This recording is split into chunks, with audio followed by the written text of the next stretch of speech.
Bonsoir et bienvenue à vous. Un grand plaisir pour moi de vous retrouver ce soir en direct dans On se dit tout sur Média TV et on va parler d'estime de soi. Alors l'estime de soi est en psychologie un terme désignant le jugement ou l'évaluation qu'une personne a de sa propre valeur. L'estime de soi est aujourd'hui devenue un but, un objet, voire même un atout de réussite et de sérénité ainsi que de bien-être.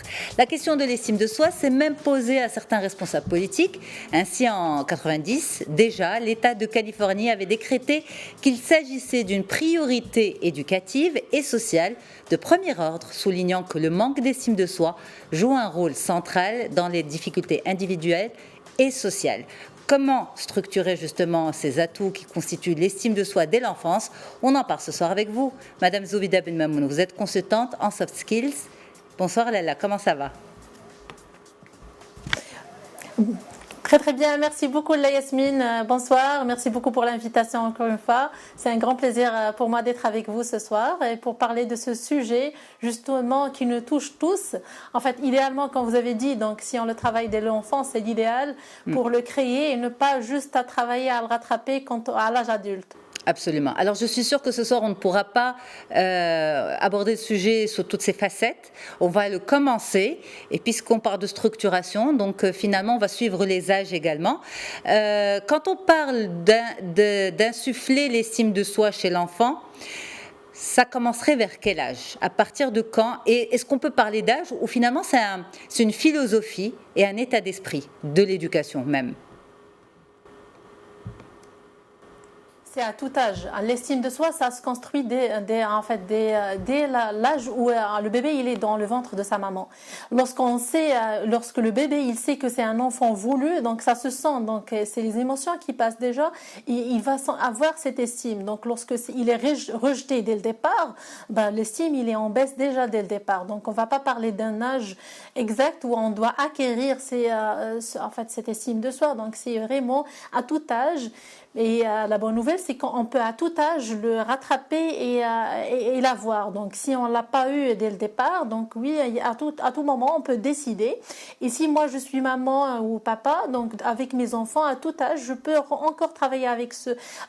Mais plus les enfants grandissent, plus ça va être un peu plus difficile. Donc, ça demandera par la suite plus de patience et de calme, surtout pour les accompagner à acquérir cette estime. Ok, alors...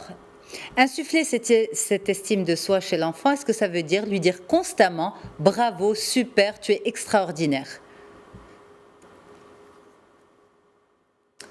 En fait, oui, il a besoin de ça, mais pas seulement. Donc, bravo, ça doit être quelque chose qui est bien, mais sans condition non plus. Parce que le grand problème du bravo des parents, et ça, lorsqu'on parle enfant, moi je suis l'enfant de mes parents à tout âge. Lorsque j'ai 50 ans, je reste l'enfant de mes parents. Donc, à mon âge de 50 ans, je vais toujours écouter ce bravo de mon père ou de ma mère.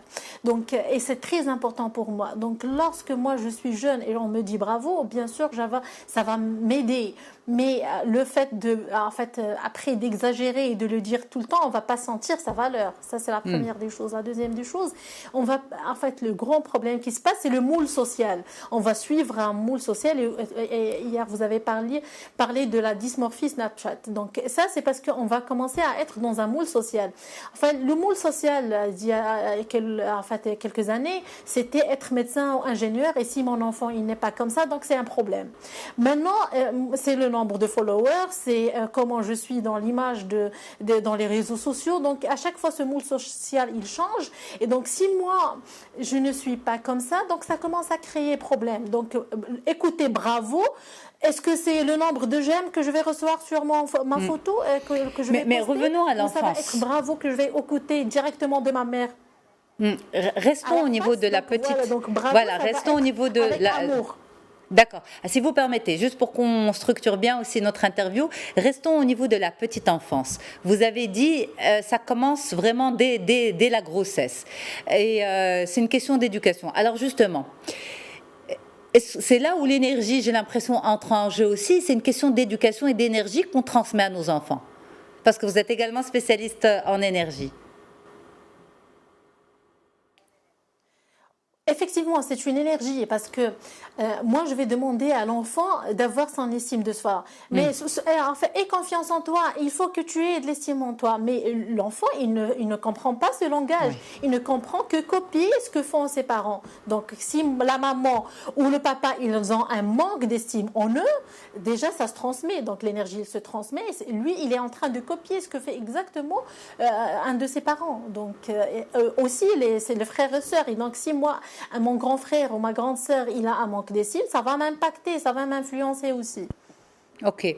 Mais alors, justement, donc ça passe aussi par comment on s'adresse à eux, qu'est-ce qu'on leur dit, comment on les accompagne, comment on accompagne leur réussite et comment on accompagne aussi les petites failles, pour ne pas dire les échecs. C'est pour ça que tout à l'heure j'ai parlé de est-ce qu'il faut toujours dire à un enfant bravo, félicitations. On va dire à un enfant, on va prendre les 5 premières années de vie.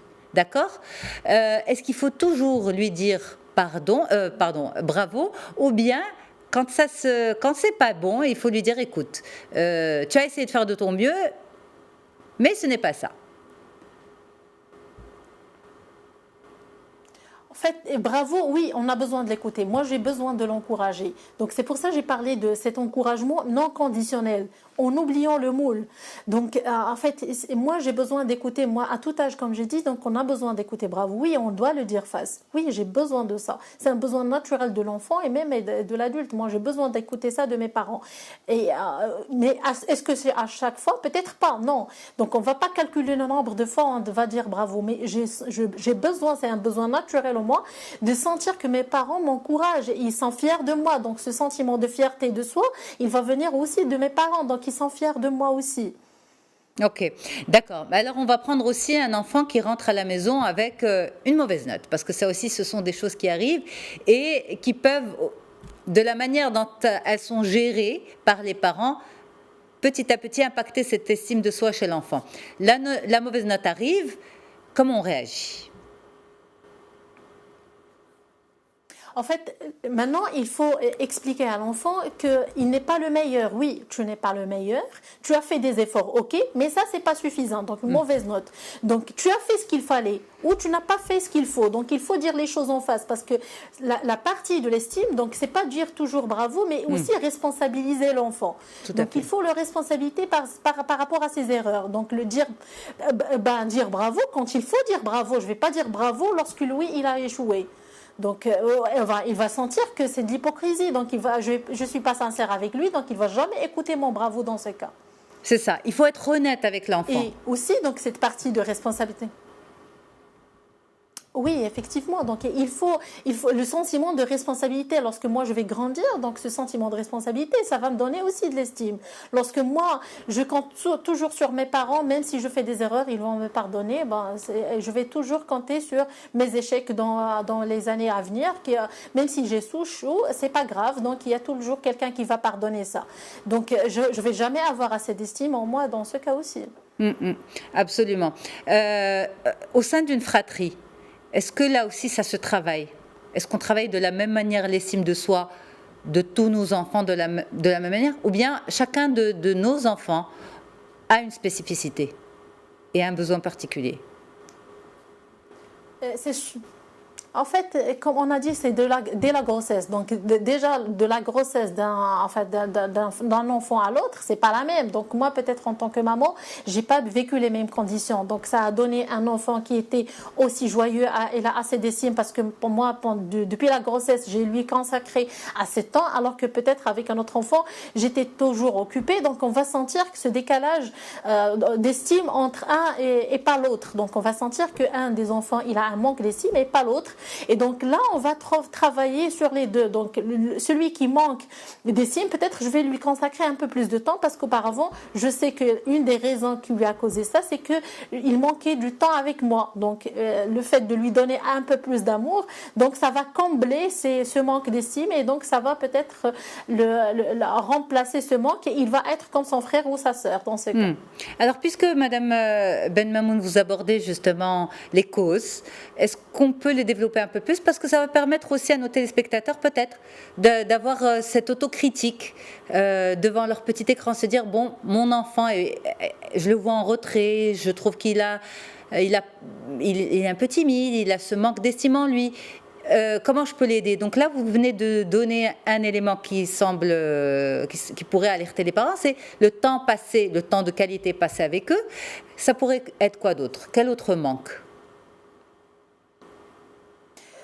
En fait, la première des choses et essentielle, c'est l'acceptation. C'est l'acceptation de soi et de l'autre. Donc, si on s'accepte comme on est, donc moi, je ne vais pas changer pour que je sois bien. Il ne faut pas que j'ai une note pour que je sois bien. Il ne faut pas que je parle comme à telle personne pour que je sois bien. Non, je m'accepte tel que je suis. Et si par exemple, en fait, ça arrive dans une famille, on va trouver qu'un enfant, il est différent. Peut-être il a des difficultés dans l'école et tout. Donc, on va apprendre à cet enfant d'accepter aussi son frère ou sa sœur. Donc, ça aussi, ça fait partie de l'estime. Donc, l'acceptation, elle est très importante. C'est la première clé. La deuxième des choses, lorsque, en fait, moi, je fais des erreurs en tant que parent, il faut que je m'excuse. En fait, ça a une importance, double importance. D'abord, il comprend l'importance de l'excuse lorsqu'il va grandir, mais aussi il va comprendre qu'il a de l'importance à mes yeux, au point que je me suis excusée lorsque j'ai fait une gaffe avec lui. Donc comme ça va augmenter l'estime. Donc lui, c'est pas que lui qui fait les bêtises. Moi aussi, ça m'arrive de faire des choses qui sont pas bien, et donc je vais venir auprès de lui. Peut-être, on a parlé tout à l'heure du temps, de qualité que je vais passer à lui, mais peut-être des conditions de travail ne m'ont pas permis ça. Donc je vais m'excuser auprès de lui. Donc je vais combler ce temps que je n'ai pas passé avec lui avec des excuses, et donc je vais lui demander, donc voilà, et je vais lui expliquer mon amour, et cet amour que je vais lui donner en expliquant ça augmente l'estime en soi. En fait, par la suite aussi, donc il faut lui montrer que tout le monde est égal dans cette vie. Donc c'est pas quelqu'un, peut-être il a une chose de plus, et moi peut-être j'ai quelque chose de moins, mais c'est sûr que j'ai d'autres qualités et de compétences. Donc en tant que parent, je vais aider mon enfant à voir ses qualités, à voir ses compétences que j'ai de plus. Donc nécessairement, moi en tant que parent, je vais les voir et je vais l'aider à comprendre ses compétences et ses petits talents cachés, une petite passion peut-être qu'il est en train de faire, et ça montre un talent. Et chaque enfant, il est talentueux autrement. Chaque enfant, il a une certaine intelligence. Donc en fait, il n'y a pas quelqu'un qui est moins intelligent que l'autre, mais chacun, il a une certaine intelligence d'un côté. Donc il faut que je l'aide à commencer à voir ça aussi. Mais il faut aussi que les parents acceptent que... On a parmi les points aussi.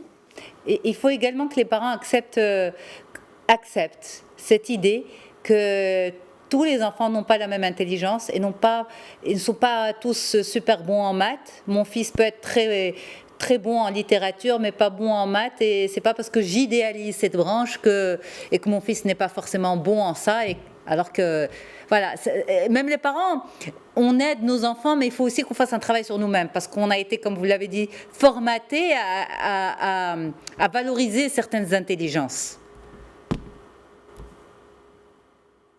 En fait, parce que l'intelligence la plus connue, c'est l'intelligence logico-mathématique.